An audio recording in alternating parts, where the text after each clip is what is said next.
I'm Mike Hannewald, field agronomist with Beck's Hybrids, and unfortunately right now across much of the state of Ohio, our fields look a lot like this one, unplanted and wet.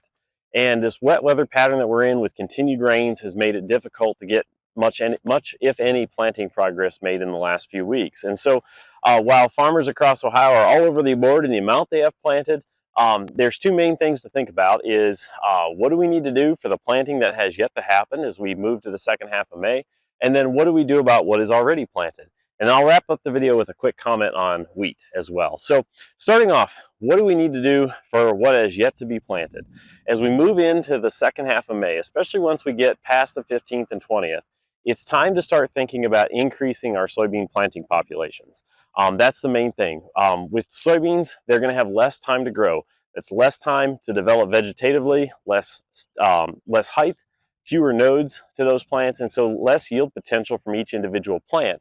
And so therefore we want to increase our planting population to make up for that. And so my recommendation is that after the 20th of May to be increasing your soybean planting populations by 10,000 seeds per week at that point, and topping out at 200,000. If you're already in the upper 180, 190, 200, you probably don't need to go a whole lot higher than that.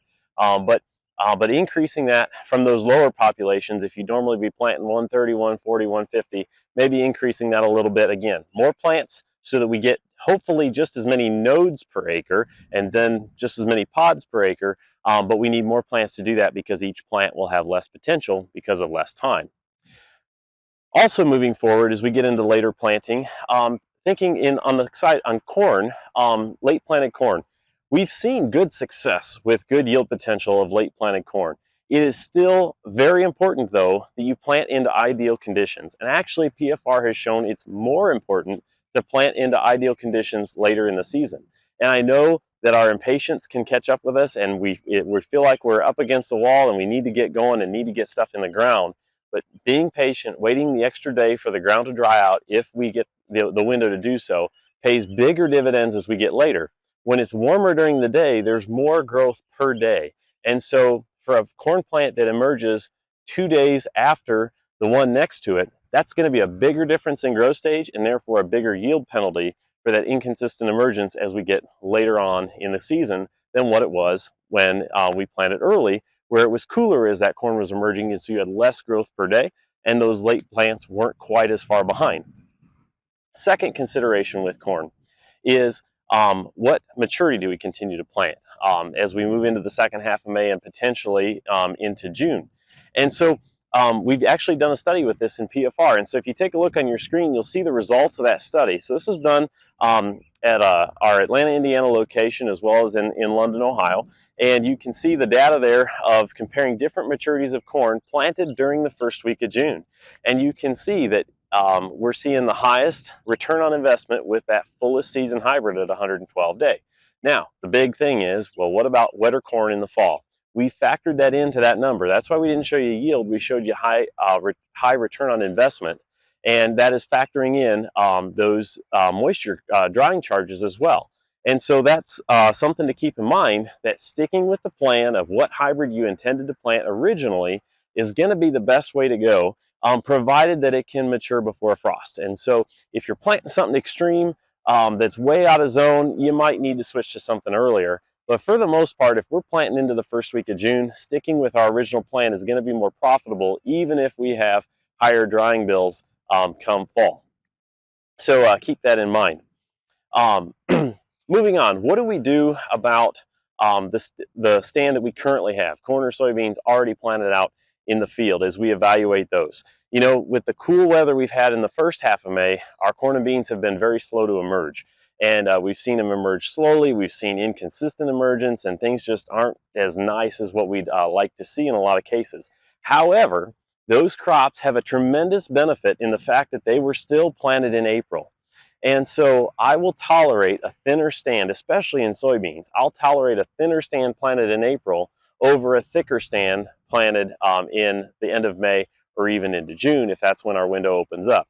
So take the time, evaluate those stands, make sure if you have a crusting situation that you're finding a way to break that crust open either with a rotary hoe or running the planter back over the field or vertical tillage.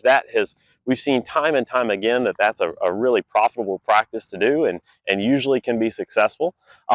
But evaluate those stands. However, don't make the decision to replant until you're done planting the first time, because we've got a lot more acres and a lot more potential yield to gain by getting our first round of planting complete first than what we do of what we might potentially gain by replanting or thickening up a stand. So once you're done replanting, or once you're done planting the first time, then you can consider going back and replanting and make that final determination on stand count. So soybeans, we'll start there.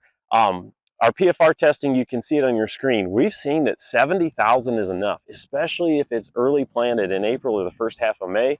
You can grow really good beans even with a thinner final stand. And so I would encourage you, while 70,000 can look really thin, especially from the road, that's going to be enough to maximize your potential. And again, that thin stand planted early is going to do better than a full stand planted late. If you would get a full stand, remember, a replant is not guaranteed.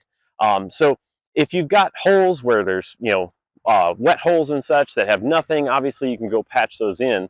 But if you've got that stand of 70,000 or more, I'd leave those beans alone. If you get thinner than that and you want to go out and thicken them up, you can do that. I know that that's one of the most difficult decisions in farming to do, of where do you thicken it up and where don't you. But that 70,000 is kind of our minimum threshold of final stand that we want. Now, moving on to corn.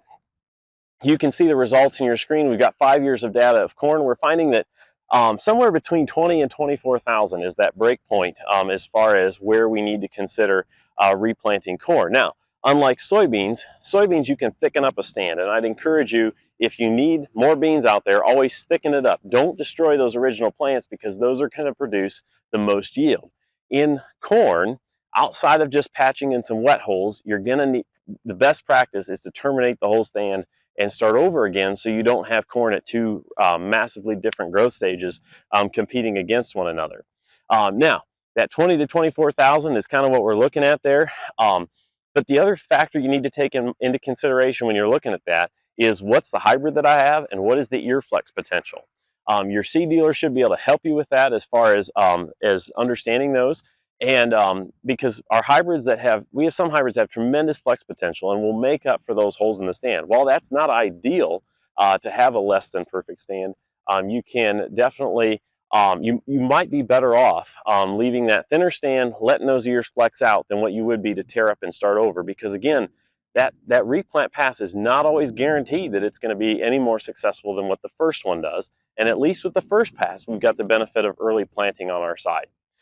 So just some considerations there for both corn and soybeans for evaluating the stands that you have. Again, prioritize what you have left to plant, and then evaluate what you have out there for what's already planted and make that decision.